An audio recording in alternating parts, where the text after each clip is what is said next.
Well, grace and peace to you, and welcome everyone to this annual lecture, co-sponsored by the Center for Christian Studies and First Things. My name is Keith Stanglin. I'm the director of the Center for Christian Studies, and this is our 7th lecture here together, and we are looking forward to our lecture this evening. In a moment, I'll tell you a little bit about the Center for Christian Studies, and I will introduce our speaker. But first, the editor of First Things, Rusty Reno, is here tonight, and I've asked him to say some words of welcome. So, Rusty.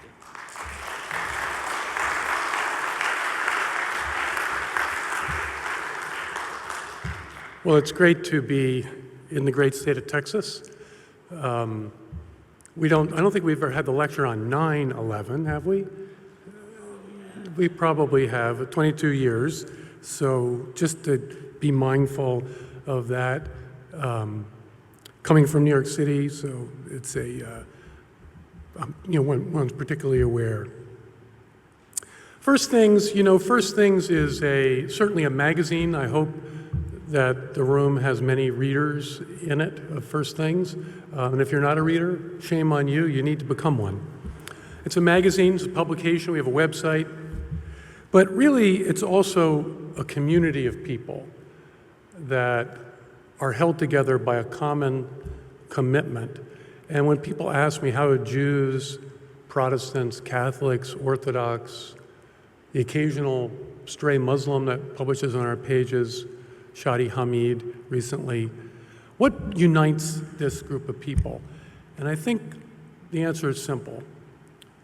It's a belief that an ever greater submission to God's will for us humanizes us more fully. This is not something that our secular age can really even comprehend, the notion that obedience to God is the source of the realization and fulfillment of our humanity. For freedom, Christ has set us free, as St. Paul teaches.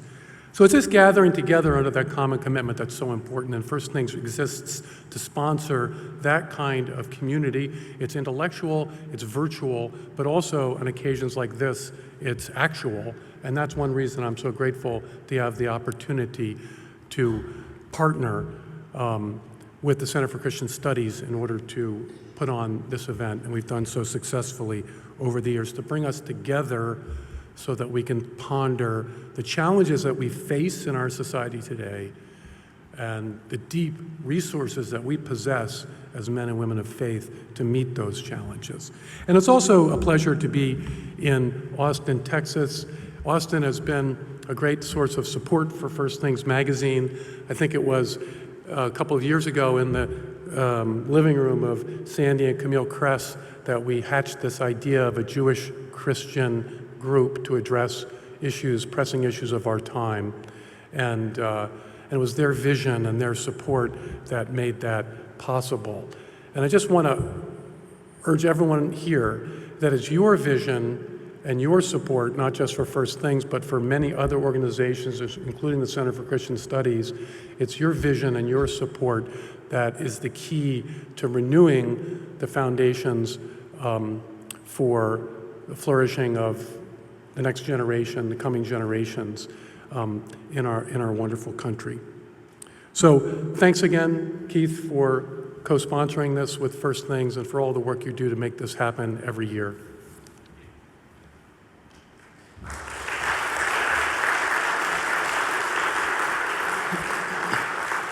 Thank you, Rusty. The Center for Christian Studies makes excellent theological and biblical resources more directly available to Christians and to churches who want to dig deeper. The resources and the equipping that we provide reflect mere Christianity, an ecumenical spirit in the best sense of that word, in conversation with all who call on Jesus Christ as Lord. And in this era of declining biblical and theological literacy, we seek to point people back to Scripture and to the great tradition of Christian faith, seeking understanding. We are academics who want to help all disciples of Christ practice their faith, to understand it better, to pass it on to the next generation and to others. And so I value our ongoing partnership with First Things because of these common goals. All of us, I think, would like to live in a society that's friendly to Christian thought in the public square. Or short of that, to be equipped with tools to articulate and live out the Christian faith in the face of public hostility. And so the Center and First Things are here to help point believers in the right direction. So together we want to engage our culture, as the apostle says, speaking the truth in love. And one of those areas for conversation may be the idea of human dignity, something our secular culture pays lip service to. But I've often observed that many people who reject Christ continue to assume the dignity of all humans. It's not clear to me that you can have one without the other. But to help us think through Christianity and the idea of human dignity, we're pleased to have with us tonight Kyle Harper. Harper is the G.T. and Libby Blankenship Chair in the History of Liberty, Professor of Classics and Letters, Senior Advisor to the President, and Provost Emeritus at his alma mater, the University of Oklahoma. We will be hospitable, all right? He's been a Guggenheim Fellow and an Andrew Carnegie Fellow and a visiting scholar at Stanford University.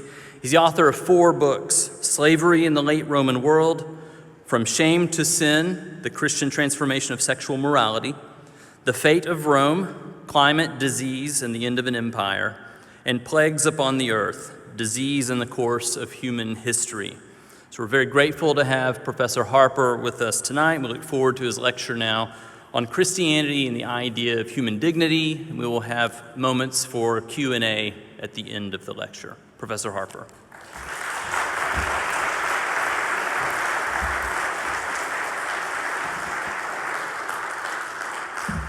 Thank you very much, Keith. Thank you to the Center for Christian Studies. Thank you, Rusty. Thank you, First Things. Thank you for all that this magazine and community and center do. Thank you for being here. I'm very grateful and honored for the chance to be the First Thing lecturers tonight. If you'll indulge me, I do want to welcome a very special guest. My bodyguard is along with me. Will you stand up and just wave? Show them your wonderful shirt. This is Blaze. Show them your shirt. Come on. Oh, he's being shy. Show them the hand gesture, at least the hand gesture. Yes, there it is. Good. The one mommy says we're allowed to do. Good. Thank you. I really, I want to make an admission. I am lucky, as Johnny Cash said. I've been everywhere, man. I've been all over the world in the last 10 or 20 years. I've been very blessed and lucky to have the opportunity to travel to some really amazing places, to different ends of the earth. But there was, until my Ford F-150 rolled into town late last night, one place I'd never been before: Austin, Texas. This is my first visit. I grew up an absolute diehard Cradle Sooner and had been told things about Austin, Texas, about what happened here. And I will just say, frankly, the last day has confirmed the truth of all of these rumors. And I'm gonna go back and tell everybody in Oklahoma that it's true. It's a pretty vibrant city. That's a nice way to put it. It's been a very nice visit. But I'm not kidding about that diehard Sooner fan. I do like to point out that I'm 43 years old, and I have literally sat in the same seat in the OU football stadium since I was 44, or for 44 years. So I've sat there since I was in my mother's womb, and I'm still there every Saturday. I have not missed an OU Texas since 1988, when I got my purple belt. I skipped for my purple belt test in Taekwondo. But I've kept a streak alive, even while living on the East Coast. It's come close. My first child, our daughter, you can tell that it wasn't totally planned out because she was born the first weekend in October. And that created some real conversations on the home front. Because at the time I had a 22-year OU Texas streak, and it was clear my wife was going into labor at any minute. And it was existentially difficult. But you just, you search inside and think what's important, and you think, I can have another kid in 9 months, but a 22-year streak is hard to recreate. And so that streak stayed alive. My marriage did too, somehow. And my baby girl waited like 2 days to be born. It was fine. It was fine. So I'm a diehard Sooner, and this is a unique chance for me to see Austin. It's been a very welcoming city for me and my son today. So thank you very much for hosting us. As Keith said, I'm a historian. So by training, I'm a historian of the Roman Empire. I teach in a department of classics and letters, a really wonderful department at the University of Oklahoma that's very committed to the mission of the humanities, to help students live meaningful lives, to help them encounter great books and great ideas, to help them cultivate a love of the true and the good and the beautiful, to help them think about what it is that is worth wanting in life. And I think this is the sacred mission of the humanities. And yet I think the humanities are in deep peril in the world that we live in. We think more and more in a consumerist society of education, and particularly of higher education, as high-end job training. We live in a culture that lacks shared notions of authority. And instead of going down nobly and fighting for the ideals of the humanities, of the permanent value of reading the Aeneid and the Confessions, reading Moby Dick and Invisible Man, the humanities are mostly engaged in an act of self-immolation to speed things along. Now, that's a subject for a whole nother lecture, as we say in Oklahoma. But I tell you this because tonight, even though I'm a deep believer in the humanity, I decided to surrender just a little, because even though I could rely on decades of struggling to acquire the ability to read ancient languages and read ancient texts, to inquire deeply about what is human dignity, I decided just to ask ChatGPT, the generative artificial intelligence bot that is constantly in the news. And the oracle has spoken. And I have some good news and some bad news. I'm gonna give you the good news first. The good news is that ChatGPT has a reasonably impressive grasp of what human dignity means. Here it is. I said, ChatGPT, this is a promise on my honor. I said, what is human dignity? And the bot said, human dignity is a concept that refers to the intrinsic and inherent worth of every human being, simply by virtue of their being human. It is a fundamental and universal principle that recognizes the inherent value and respect that should be accorded to all individuals, regardless of their background, characteristics, or circumstances. Human dignity is a cornerstone of human rights and ethical philosophy, and plays a crucial role in shaping laws, policy, and societal norms. Stop. That is, in all honesty, pretty good. I think that's a really good answer. And if it's kind of a freshman-y sort of way, did you notice inherent and intrinsic quality? I mean, using thesaurus.com, but it says some important things. It says what human dignity is, that it's the basis of equality, autonomy, inviolability, human rights.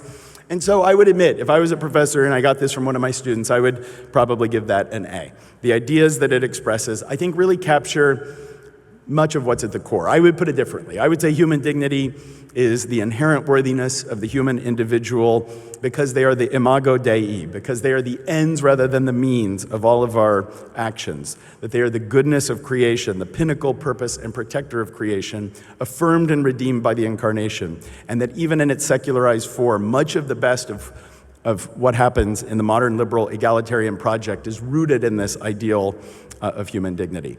I didn't expect ChatGPT to say that. I wouldn't expect my students to say that. So I'll give it an A. That's the good news.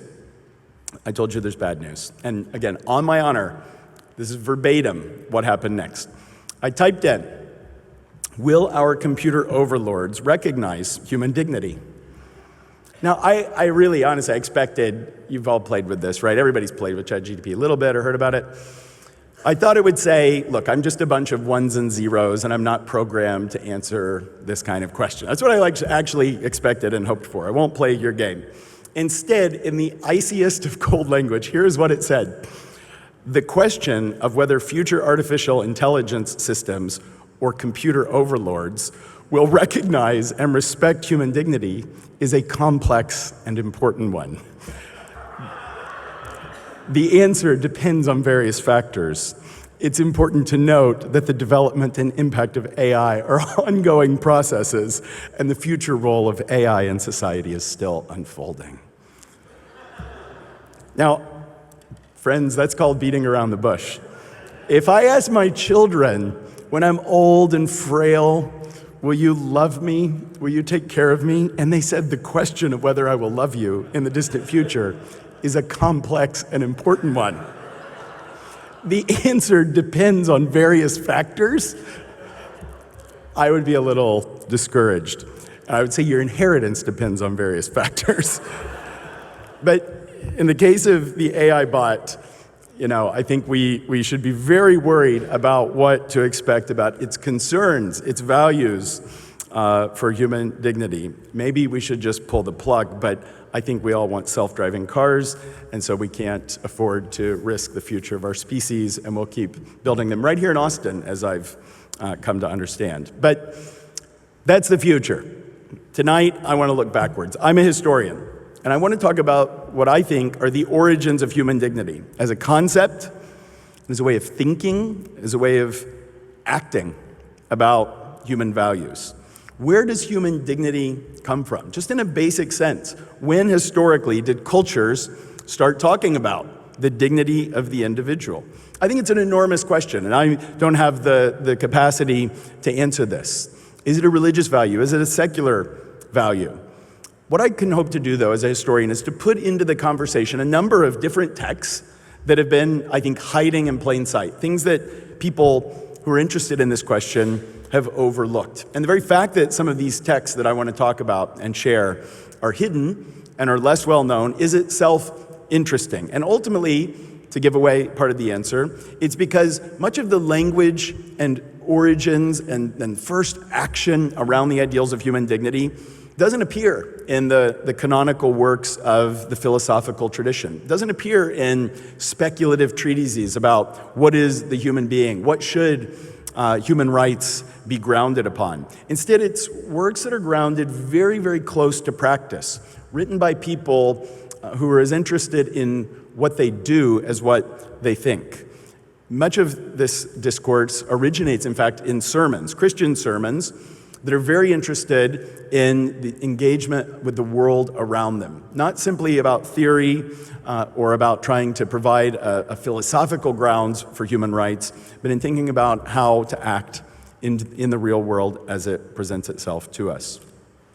I'm a historian, and I believe that we need a history of ideas like human dignity in order to understand ourselves and the world around us. In other words, we need a history of human dignity for the same reasons we need genealogy. We do want to know where ideas come from in the same way we want to know where our ancestors came from. What did they face? Where did they originate from? Where did they disembark? How did they get to where how did our family get to where we are today? So in a sense, a history of dignity helps us understand who we are, because I do think that dignity is in many ways a common shared public value, certainly in language, if not always in reality. So understanding how this came to be is important.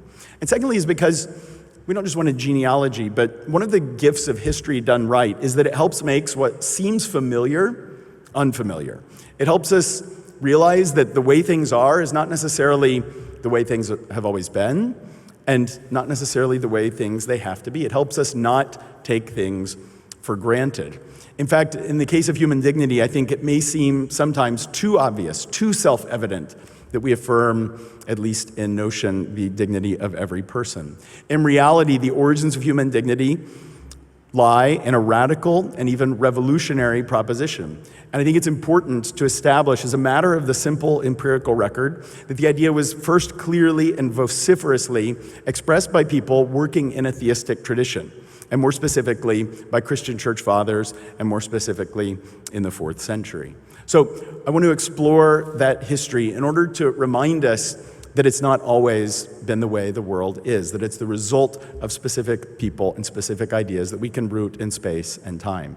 So with that, let me begin by actually giving voice to some of the critics of the idea of human dignity. I told you what I think human dignity is, but it's worth noting that not everyone, past and present, agrees that human dignity is a fundamental, is a universal value. And in fact, the arguments that you hear against human dignity, I think, are worth taking very seriously and are revealing and helping to clarify the way we think about the concept. And you'll very often read or hear that ideas of human dignity are either squishy or sectarian. That is, that they're either vague, that they don't really help us do anything in the world, because the idea of saying that humans are dignified beings is so vague and so broad, so, in short, squishy, that it has very little practical purpose. And or that ideas of human dignity are sectarian. That is, that they're fundamentally, they belong to religious traditions in such a fashion that they have no place in the public sphere, that they cannot be defended in terms of public reason in a way that in a modern pluralist society they deserve to have purchase on our political lives. So take someone like Steven Pinker, who's a psychologist and a public intellectual, and who has argued that the idea of human dignity is dangerously vague, that it just provides cover for religious values to infiltrate public policy. He writes that the problem with dignity, quote, is that it is a squishy, subjective notion, hardly up to the heavyweight moral demands assigned to it. So as a secular, rationalist, utilitarian, he believes that the inherited religious values that inform ideas of human dignity cannot and should not guide public deliberation. He writes, how did the United States, the world's scientific powerhouse, reach a point at which it grapples with the ethical challenges of 21st century biomedicine using Bible stories, Catholic doctrine, and woolly rabbinical allegory? He takes issue with the supposed inviolability of human dignity, the rule that some things can't be compared or traded or exchanged, to argue for his utilitarian position that ultimately everything has some kind of value that's expressible in terms of the happiness that it produces subjectively for individuals. He says dignity isn't inviolable. We compromise dignity all the time. He says getting out of a small car is undignified. I kind of agree. I drive a truck. He says letting a security guard at the airport slide a wand up your crotch is undignified. I have to agree. I drive whenever I can. He writes, having sex is undignified. No comment. He says, dignity is a useless concept and certainly not fundamental to a democracy. I think he makes a fair challenge, and he stands in a line of serious thought that stretches back at least through Friedrich Nietzsche, the great opponent of Christianity in the 19th century. Nietzsche considered the triumph of Christianity a slave revolt in morality. He says that it is essentially weakness prevailing over the public sphere. And in its place, he argues for a kind of deep, artistic, philosophical, natural aristocracy. He worships strength and opposes Christian ideals of egalitarianism and certainly of dignity. And he writes that the idea of the dignity of man is a phantom. The ideas of the dignity of man, the dignity of labor, are the needy products of the slave revolt hiding behind it. And the so-called equal rights of all, the fundamental rights of man, or of man as such, and the dignity of labor, are these phantoms created by Christianity. I think that this also is a serious position worth taking at its face. So it's a serious argument that ideals of dignity are either too squishy and too vague to have any legitimate purchase in public discourse, or that they are simply a sectarian or religious point of view, value that, again, has no legitimacy inside a pluralist, secular public sphere. So I think we can go back to the origins of dignity and test these propositions. Where does dignity come from? It's always helpful to start with language. The language of dignity is ancient. And I think that it's revealing that the language of dignity changes over time. Dignity, as we use it, is of course an English word, but it comes directly from the Latin, dignitas, and its Greek equivalent is axioma. Now, the Latin word dignitas is very closely related to the adjective dignus, which means worthy, appropriate, merited. Dignitas is worthiness. And in its root meaning, there's a sense of its worth the correct amount of proportionality. And so the great Roman political thinker and leader Cicero wrote that goodness should be dispensed appropriately. That is, that we should care about others in the appropriate amount, that it should be allotted in proportion to the worthiness, to the dignity of the recipient. In other words, it's our way of recognizing the worthiness of people, and that worthiness is essentially their dignity. Their dignity is essentially how worthy they are, how good they are. And it's very interesting that in the Latin and Greek pre-Christian culture, that dignity in this sense almost means aristocratic worthiness. And we still, in fact, have this sense. We still, in English, when we think of dignity, when we talk about human dignity, we mean something like the basic, essential worthiness of every human being as a human being. But we also talk about the dignity of people, certain people, not everyone. There are certain people that have a kind of refinement, that have a kind of aristocratic nobility to them. And even in our language, we talk about dignity in that sense as something that not every single person has. Some people don't have a kind of inherent dignity, that they don't have that kind of aristocratic bearing that is reflected in the way that they present themselves to the world. But for the Greeks and the Latins, that's the only sense of the term. There is simply a sense in which dignity is the kind of honor that attaches to aristocrats, that it's a part of their prestige and their high status. Now, this isn't just true of Cicero. It's true, in fact, of all of the ancient political thinkers, including the Stoics. Ancient Stoicism is maybe the most important and certainly one of the most interesting schools of philosophy in the Greek and Roman world. And in many ways, it's the most progressive.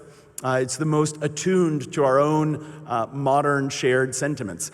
Stoicism, among other things, is a cosmopolitan philosophy. That is, that it recognizes the kind of universal humanity that we all share. And Cicero and other Stoics like Seneca talk about the dignity of humanity that arises from our rational nature as moral persons. And in fact, I think it's worth admitting that nowhere in pre-Christian thought are there hints of a view of dignity that so approaches what will later come in Christianity as there is in ancient Stoicism, thinkers like Cicero or like Seneca.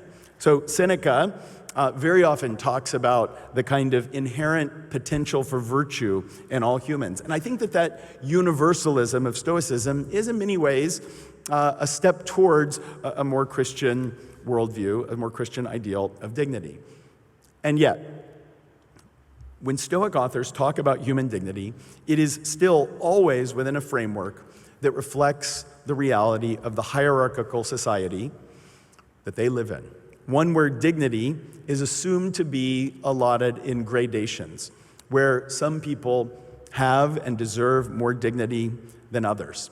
Seneca writes, there should be a proportion between people and their dignities. In other words, some people are more worthy than others.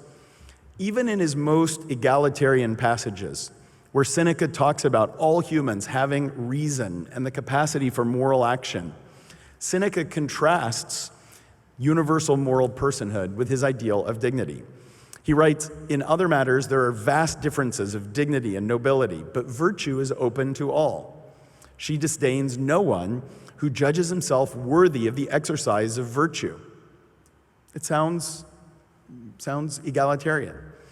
But he continues, and in his mind, he can't imagine a world without stark hierarchies of both power and worthiness. He writes, I should not tread on the enormous question of our treatment of slaves. Just keep that in mind. He says, I shouldn't even step on the question of how we treat our slaves, in which we are exceedingly arrogant, cruel, and abusive. This, however, is my highest teaching. Treat your inferior as you would wish to be treated by your superior. It's not bad advice, is it? I think at work, if you're a boss, it's a reasonable way to operate. Treat the people who work for you the way you want your boss to treat you. This is what Seneca says. Treat your inferior as you would wish to be treated by your superior. I think that's not bad advice, but it sure ain't the golden rule. And the chasm between treat your inferior as you would wish to be treated by your superior and treat your neighbor, love your neighbor like yourself, is the distance between Stoicism and Christianity. If you look throughout pre-Christian moral philosophy, it's very hard to find any more robust notions of the inherent dignity of the person than you'll find in Stoics like Cicero and Seneca. And yet there's an enormous gulf with what would soon emerge. Stoics like Seneca and Cicero and the first Christians lived in the world of the Roman Empire, the world that I study as a historian, the world in which Christianity emerged. Jesus Christ was born in a corner of the Roman world, the southeast corner of the Mediterranean, in a territory that was in the process of becoming part of Roman power. It was a world that was, to us, almost unimaginably poor, a world without technology, a world where per capita incomes were probably $500 to $600 per person per year in today's value. Think about that. The ordinary person in the Roman world probably lives off of $500 or $600 of value of what we make today. So the world that we live in, if we had to make it with $500 or $600 through the world, that would be what the ordinary person in the Roman world lived on. It was a subsistence economy. When Jesus says in the Lord's Prayer, "Give us this day our daily bread," it's reality. This is an honest prayer, an honest petition to have enough to eat for the day. It's a world where wealth is acquired by violence. Wealth isn't the result of entrepreneurship, of investment, of savings. It's a world where you acquire wealth, usually through inheritance, if not through outright war. It's a world where life is brutally difficult and often very uncertain and very short. Life expectancy in the Roman world of the Stoics, the Roman world of Christianity is hard. Life expectancy at birth is probably in the mid-20s. Right? So life expectancy at birth is unimaginably short. And it's short because this is a world where disease is pervasive and ubiquitous. There's no modern scientific medicine. There's no control of infectious disease. Most people suffer through life an almost unimaginable sequence of infectious diseases. Life is enormously uncertain. Of course, the low life expectancy is due in part to unimaginably high infant and child mortality. But even for adults, plagues always lay just over the horizon. It's a world of brutal power. It's a patriarchal world. It's a world where women don't have status or opportunities. It's a world where legal statuses are inscribed in law. It's a slave society where the most fundamental division is between free and slave. It's a world that's almost unimaginably cruel. We know that in the Roman world, the exposure of newborn children, that is the practice of leaving unwanted children in alleys, in roadsides, in garbage disposals, was almost inconceivably widespread. It's a cruel world. It's the world of gladiators that makes of capital punishment a public spectacle and entertainment. It's a world of crucifixion. It's a world that tries to devise the most humiliating and painful forms of public execution of any culture that has ever existed. This is the world that Cicero and Seneca, other Roman Stoics, frankly inhabit quite comfortably and seem perfectly willing to inhabit without tipping the boat. And it's in this world that Christianity emerges. In this corner of the Roman Empire, in the reign of the first Emperor Augustus, in the southeast corner, the Christian mission is born. It is, by contrast to the Roman Stoics, animated by values that are all too willing to upend society. And at the core of that value system is the value of Christian agape, Christian love. An idea so strange that I think it's almost impossible faithfully to read the New Testament in English that speaks everywhere of love, love, love, without really realizing that in Greek, a word almost had to be invented, a word that is invisible in the moral philosophies of the pre-Christian world. Plato, Aristotle don't talk about agape.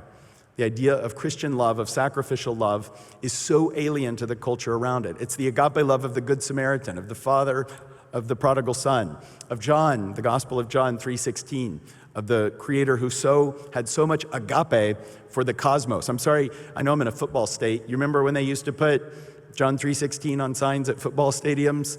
This is the most impossibly mistranslated verse ever. God so loved the world. It's God had so much agape for the cosmos that he sent his only begotten son. It's a very revolutionary and challenging verse. And it's the spread of Christianity in this very dark, cruel society that I think forces the encounter between the animating value of Christian agape love and ultimately a society that is so full of casual cruelty, humiliation, and exploitation that leads to the sparks that set the fire to the idea of human dignity. Christianity spreads over the first 3 centuries, in many ways quite slowly. It's easy to forget because we often can look at the texts of the early Christian world or look at lists of bishops in the early Christian world and fail to get a sense for how really small and fragile the early Christian movement was in the first centuries. By the end of the first century, there were no more than 10, 20,000 Christians in a Roman Empire of 60 million people. It's a tiny religion that barely hangs on for a century or two. But over the course of the 3rd century, Christians become much more visible. This is certainly true archaeologically when it becomes possible to really see the remains of Christian worship and Christian identity in places like the catacombs under the city of Rome. And it's really in the 4th century that Christianity spreads like wildfire and ultimately becomes a majority religion. The Roman Emperor Constantine, in the year 312, converts from paganism to Christianity. And it's one of the seminal moments in the history of the Roman world. It's one of the seminal moments in the history of civilization. And it certainly sets in motion a number of changes that ultimately see Christianity become a majority religion. And so over the course of the 4th century, the 300s, the world of Constantine converts in 312, the Council of Nicaea in 325, the foundation of Christian orthodoxy, is really a world in which Christianity is going from a tiny, fragile, minority, persecuted religion, where it was often not just against the law, but was a threat to your livelihood, to your life, to profess the Christian faith, to a world in which Christianity is a majority religion, to a world in which Christianity is empowered, to a world in which a persecuted religion has now become the socially preeminent religion of the Roman society. Now, that's a complex process. I've written a few books trying to think about it myself. I think one of the most dramatic outcomes of the tension that ensues when an upstart, revolutionary, world-overturning philosophy based on the value of agape love becomes a powerful, wealthy, prominent, socially dominant religious system creates enormous tensions. There are elements of that story that are disheartening, that are examples of how people are corrupted, but there are also elements of that story that are quite the reverse, that are extremely not just enheartening, but profoundly inspiring. When a movement that's committed to the radical beliefs of agape love confront a world that is full of cruelty and exploitation. And it's in that confrontation that we first see the ideals of human dignity as we recognize them. Let me give 4 examples of this confrontation. Let me start with slavery. I've mentioned slavery, and I mentioned slavery talking about Seneca, who recognizes the cruelty at the heart of the institution of slavery. Slavery is the treatment of human beings as property. Enslaved persons are denied social honor, and they suffer from a lack of rights and kinship. Slavery is violent. Slavery is inherently exploitative. And slavery violates the dignity of other humans. But in saying that, I'm saying something that would have sounded completely alien in pre-Christian times. The Roman world wasn't just a slave society. It was fundamentally, in some sense, a slave society. Slavery was part and parcel of the Roman social and moral and cultural system. The Christian church is born and grows up in a world where slavery is everywhere. And if you read the New Testament, slavery is everywhere. And the New Testament, I think, speaks unequivocally in its values, but not always in its language against slavery. And frankly, in the first centuries of Christianity, Christian scriptures were used both to justify as well as condemn slavery. The New Testament, Ephesians says, masters, slaves, obey your masters in fear and trembling. That doesn't say, go and overturn this institution. Yet in other places, Paul says in Galatians, in Christ Jesus, there isn't Greek and Jew, there isn't male and female, there isn't free and slave, but all are one in Christ Jesus. That's quite radical in the society that he lives in. And so early Christians had to seek for solid ground. And ultimately, the choices they made would shape the rest of Western history. But we can just ask as a basic question, who is the first human being who is on the record as saying slavery is wrong?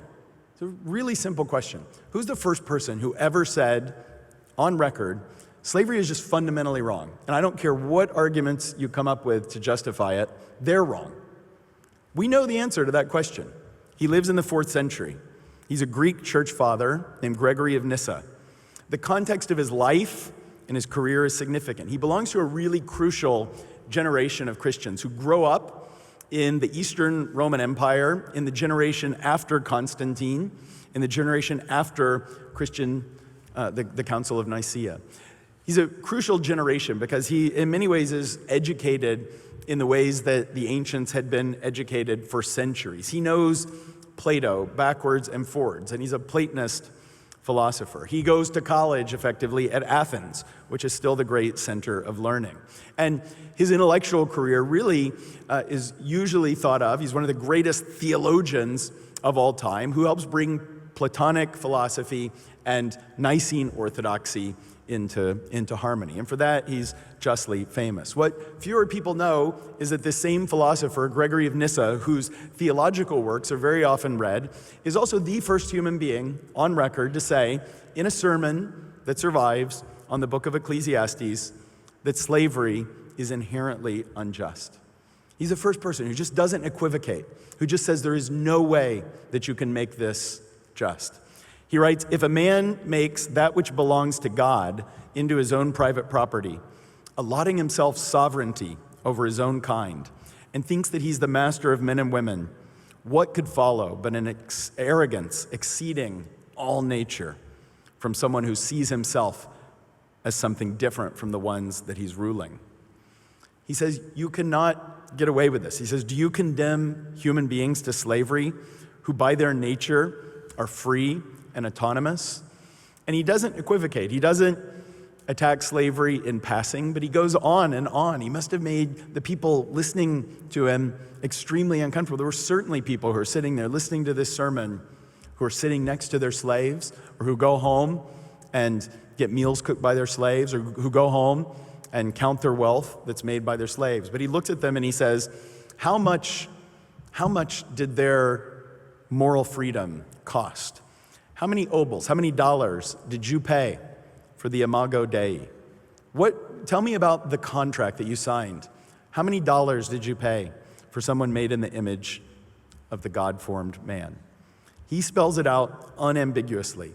Human dignity exists and it can't be traded.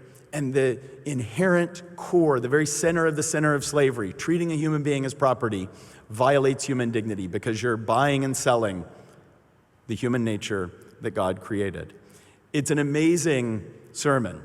And even though it doesn't have a place in the canon of great philosophical tracts, Gregory isn't trying to write down a basis for human rights. What he says deserves to be remembered as the first unambiguous condemnation of something that now we, thankfully, cannot imagine morally justifying. Second, so slavery. Second is sexual exploitation.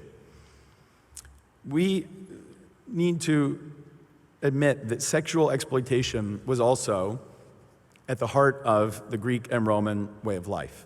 And it would be hard to overstate the utter, casual, cruel centrality of violence and force in this culture. The sexual ethics of the Greek and Roman cultures were grounded in rules of status. The rules were extremely different for men and women. These were enormously patriarchal societies. Ideas of honor and shame, of status, of who was free, of who had the right to intermarriage and create a family, were fundamentally inseparable from questions of who had honor and who had free legal status. In this society, the ancient Greek world where Christianity emerged, there were almost no rules for men when it came to exploiting women who had no sexual honor or who were enslaved. Men married late in this world, usually in their late 20s, and they were not only allowed, but frankly expected to gain experience in the decade or so before their marriage. In one Roman text, it was called practically required training, and the natural violence of youth was expected to be taken out on women who lacked their own ability to decide their own fates. Slaves and women denied social honor were systematically exploited in a way that's, I think, difficult for us to wrap our mind around. And in this case, the Christian New Testament scriptures provided resources that are frankly unambiguous. And to read Paul's views in 1 Corinthians condemning what he calls porneia, the exploitation of people who lack social honor, the social acceptance of casual sex, in particular the exploitation of people who can't defend themselves, gave Christians a set of moral resources, not only to attack this culture, but also to defend the dignity of people who were exploited. And again, I think it's interesting that it's the very same moment and the very same cultural milieu that produces the first unambiguous condemnations of this culture. It's unsurprising that it's Gregory of Nyssa's brother, Basil of Caesarea, who is the first person to confront many of these questions very directly and head on, who attacks the importance of coercion, of exploitation, of people's sexual dignity in the society around them. What's interesting, too, is that in this case, the influence isn't limited just to sermons, where it's extremely prominent in the middle of the 4th century, but even leads to public policy, to imperial legislation.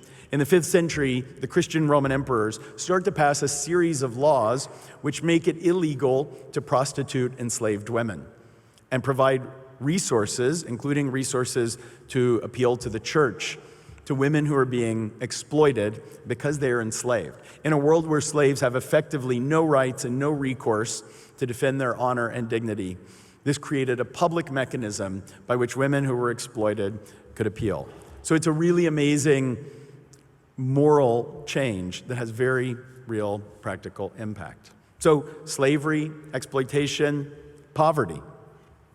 Christianity promoted radically new views towards poverty. In fact, again, if you go back to the Greek and Roman world, poverty is so ubiquitous that it's almost invisible. That is, if you look in the Greek and Roman moral texts, there is very little discourse about how to treat the poor. There's a lot of discourse about how to treat fellow citizens, and there are public welfare systems that ensure a decent level of existence to people who are inscribed on the citizen rolls.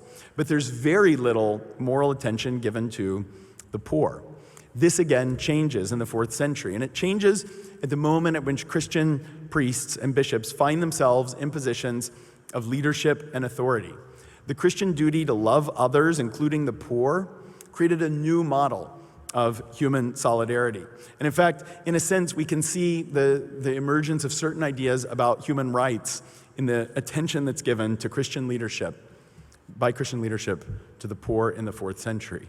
And again, it's leaders like Gregory of Nyssa, Basil of Caesarea, Gregory of Nazianzus, who urge Christians to look at the poor and to treat them as though they had equal dignity with themselves. They write things like, we should imitate the original equal justice of God so that there should be no poor man. They learn deeply from the parable of the Good Samaritan and insist that the people who are listening to them preach don't look the other way when they're confronted with poverty. Gregory writes, who isn't overcome by their cries as the cries of plaint rise in a symphony of lament? What ear can bear this sound of the poor? What eye can take in the sight? They're in the tormenting, biting cold. They're tortured by rain and blasts of wind.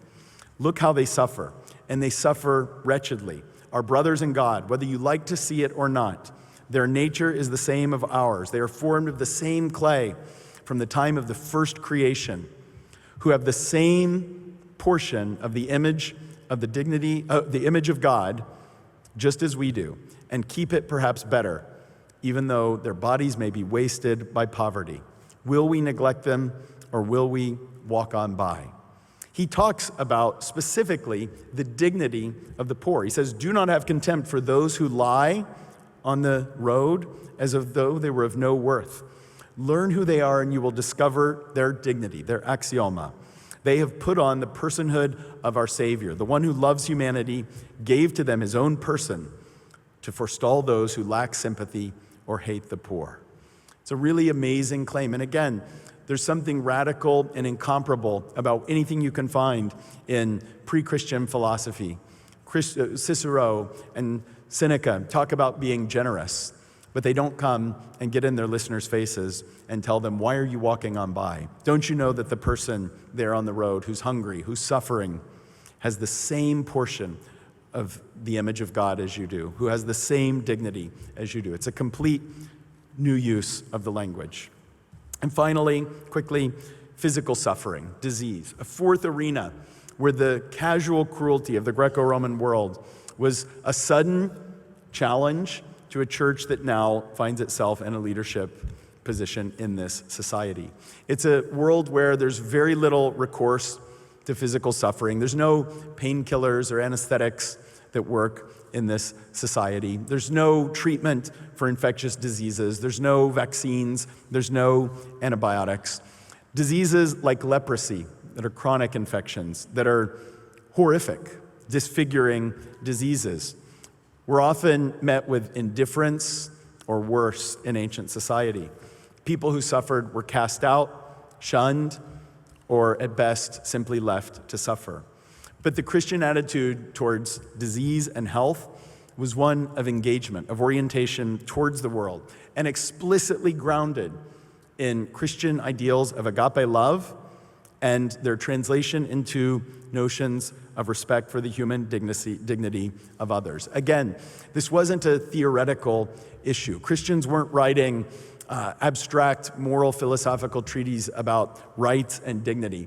It's instead Christian priests who are worried about the people who aren't cared for in their cities, people who are suffering from diseases like leprosy.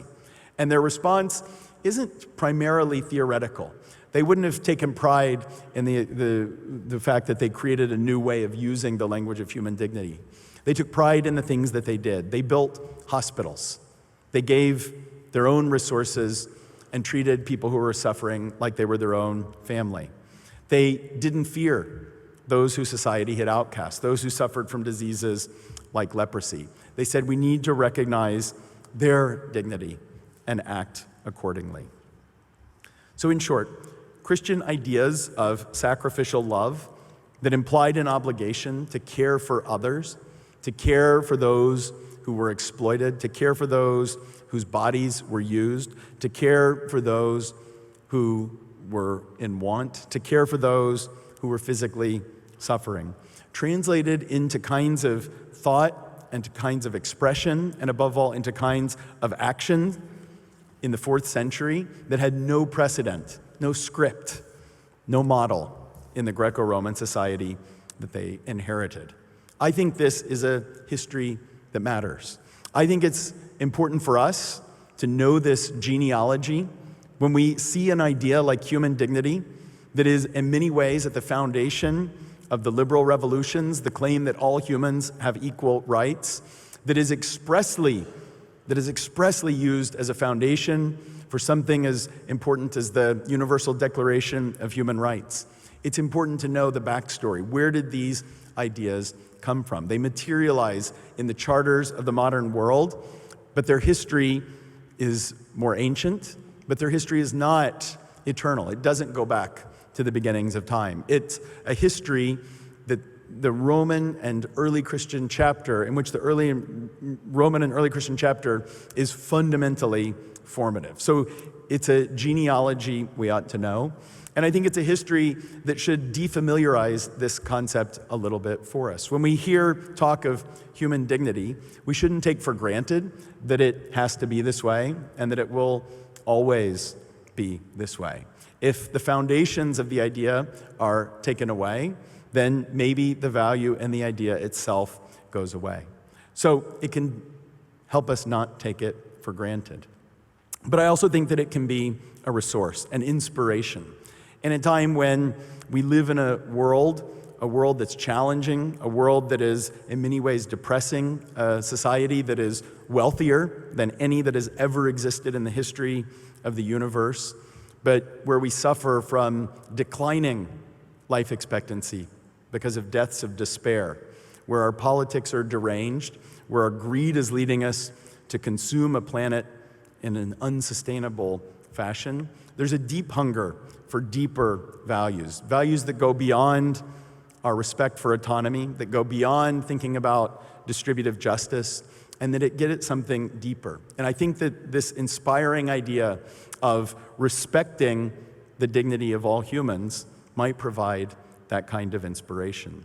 And finally, I think it's inspiring not because it's a philosophical idea. As a historian and not a political philosopher, what most strikes me about the emergence of this fundamental and world-changing value in the Roman world of the 4th century is that it didn't emerge from the pens of philosophers who were concerned with justifying the grounds of political action. Instead, it came from priests, from ordinary people who were concerned with the world around them. It came from the world of action.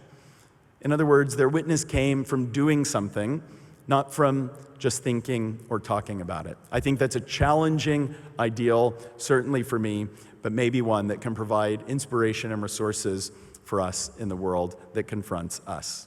Thank you very much for your attention, and of course, Boomer Sooner.